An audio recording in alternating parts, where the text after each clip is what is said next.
Got the SuperSkipRR. He also has, what's the other one? Just Skip? Skipper, yeah, the SuperSkipper. So we got the SuperSkipper and the SkipRR. I'm more interested in this RR because I like having a flat tail like that for pivoting around, and that's exactly what looks like going on here.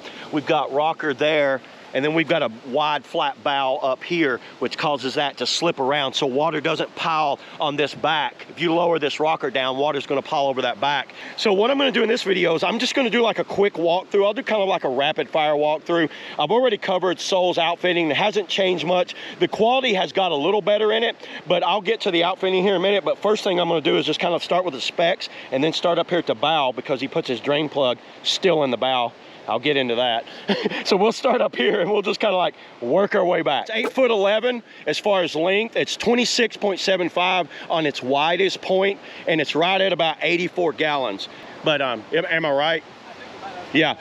Tail rocker, what I do like is they add their tail rocker on there. So you got 10 inches of back tail of stern rocker, and then the front bow rocker is 18.5 according to their website. I haven't measured it, but you know what? Looking at it, and I've seen enough boats, it looks like it's about like right there. How many color options? 6, 7? At least 6, 7. I like these colors. I still like my solid colors, but if I'm gonna go a multicolor, this right here where it's just kind of like a mix mash of everything looks really good. I think that's a good, I love this bright kind of like green, yellow popping out right there. All right, so starting up here at the bow, you know, we still have the bow drain plug, which, you know, this lets you know that whether your drain plug's out, it keeps it out of the water, keeps it nice and high out of the water, because if it's in the stern, you know, it's underwater and they will leak over time. And it just kind of gives it an easier way to drain it, technically. But you know what? I'd rather just not have a drain plug at all on a boat this size. The handles on this thing are nice. It's a big cutout. My hand fits in here like really good, so I like that. They feel solid. These handles feel safe. I don't see any problems with those handles. These are these stick-on logos. These do work well, but they will fall off over time in the sun. This one is coming up a little bit. I'm not going to peel it off, but it will come off. But I like the looks of that. That logo looks really nice. I like the looks of that. These deck stylings, this has a really nice deck styling on it. Has a nice angle to it. I love it when a company puts like deck stylings on their boats. This bar, so there's a cutout for two things. You could either put your paddle here for getting in and out of the boat, or when it's on top of your car, it'll help rest, your bar will rest down in there, because you're supposed to ride with them upside down anyway. So cool that that's still hanging around from 1996. I'll come back to the outfitting. These drain ports, I've never been a big fan of these drain ports, but there's something really funny that I just noticed when he set it down right here. You see that little line right there? That is a parting line. So then I asked myself the second question, why is there a parting line inside the drain plug? I mean, inside the cockpit drain ports?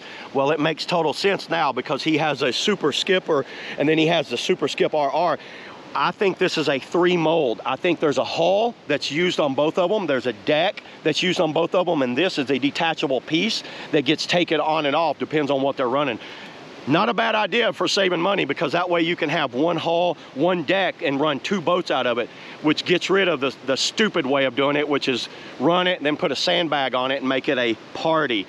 This is an actual mold, and I think this is the correct way I would want to do it. Just have detachable decks. We've actually experimented with that. That's how I know exactly what that part line is. So very interesting on that. Good job on figuring that out, how to make it work in a whitewater boat.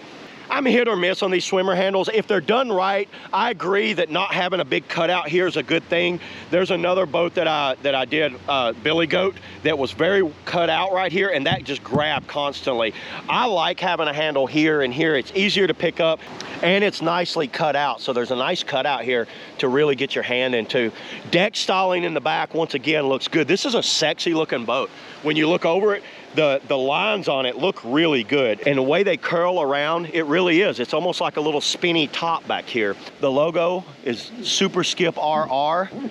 You know, once again, not a big fan of these type of logos, but I see why they work. There is a wall holder under there, and that's why you're seeing a gap right there, because there's a molded in wall holder that's under that, that's holding the back wall in. Okay, kind of a quick overview of the outfitting here. It has these independent moving bulkheads. I had them, I used them in the Hammer, and I also used them in the Glide, and I think they work just fine. I don't see an issue with these at all. You basically just pull this rope, it locks in, and it's like anything. some of the first versions of these sole outfitting was less to be desired, to put it a nice way. But looking at this, it's starting to really kind of get into its own.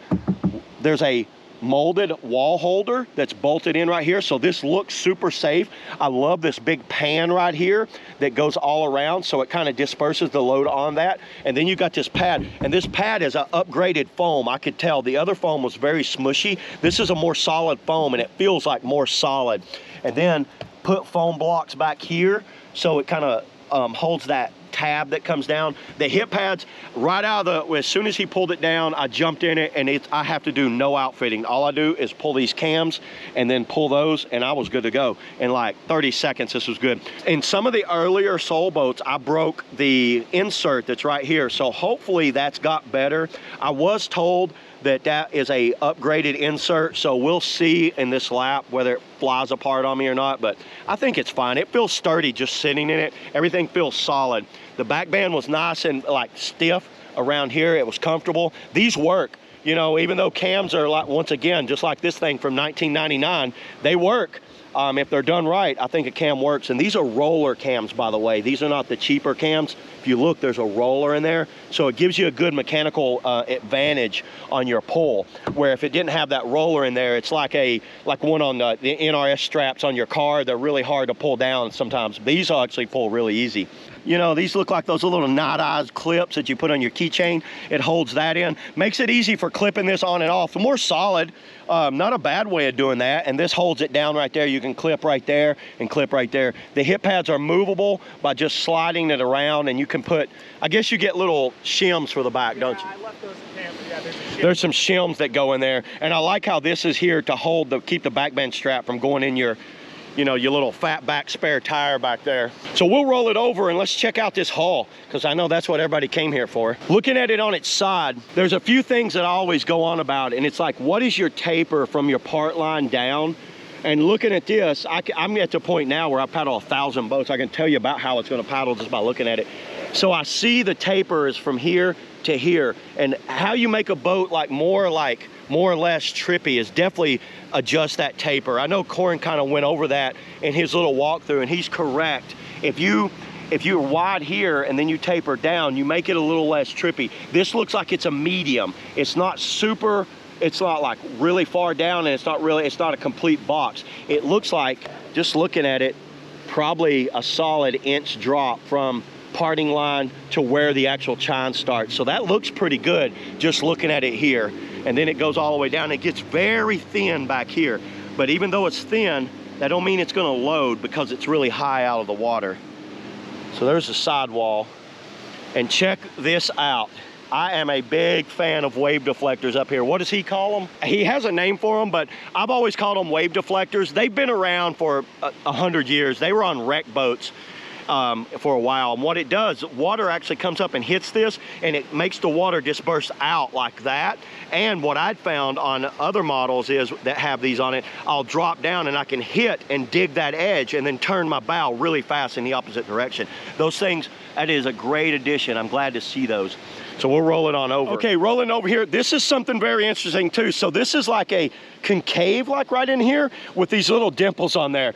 All the other boats that I paddled has a nice flat area here. This is the first one that I'm paddling that's gonna have that dip right there. So it'll be interesting to see how that works and the way it works in relation to these like lifters right here. So that's gonna be interesting. And he ran them out to where the bulkhead screw is, so it's about the same distance right there.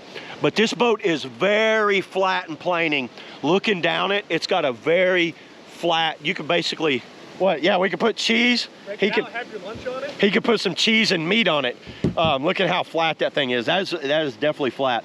The rails are not like super sharp, but it is like a bi-level. It's like goes and then it drops down, and it looks to be dropped maybe around about 1.5 inches to 2 inches from here to here. But overall, the edge looks good. It's a good looking edge. It seems to go all the way, fades out right there, then runs all the way down and runs all the way down to the tip and then fades out right there. And that bi-level drop goes all the way out too. And it's like a circular. It went away from the square. Everyone else is doing like a rectangle shape. This is like an older school circular shape. So I'm interested in how that's gonna go too. And then you see this hole. What's this hole for, Sam? The Wheel of Destiny. He reinvented the wheel. Technically, you're right. He reinvented his wheel. He took some frigid air wheels and put on there. No, this looks like an upgrade from the wheel that you might have seen my hammer video. I don't see an issue with this. This looks better. It looks more solid. We'll have Sam demonstrate it here in a minute, but right now it looks good. It's in there good like that, and the 2 wheels keeps it from rocking over from side to side. I don't know how many people would use it on a boat like this, but you know, time will tell. It's great to have that option. I don't think it's going to cause a problem having that there. If anything, it's drawing more plastic to this area that's a wear point. I'm just going to be paddling the SuperSkip today, RR. There's also a SuperSkipper that's got a more volume on it. He's got it on top of his car right there, and you can see the back is a little wider on it. To me, this is exactly what I want. I can understand why some might want that, but this right here is the boat that I was most interested in. You can kind of see it. It's more my paddling style. So yeah, let's get on the water now.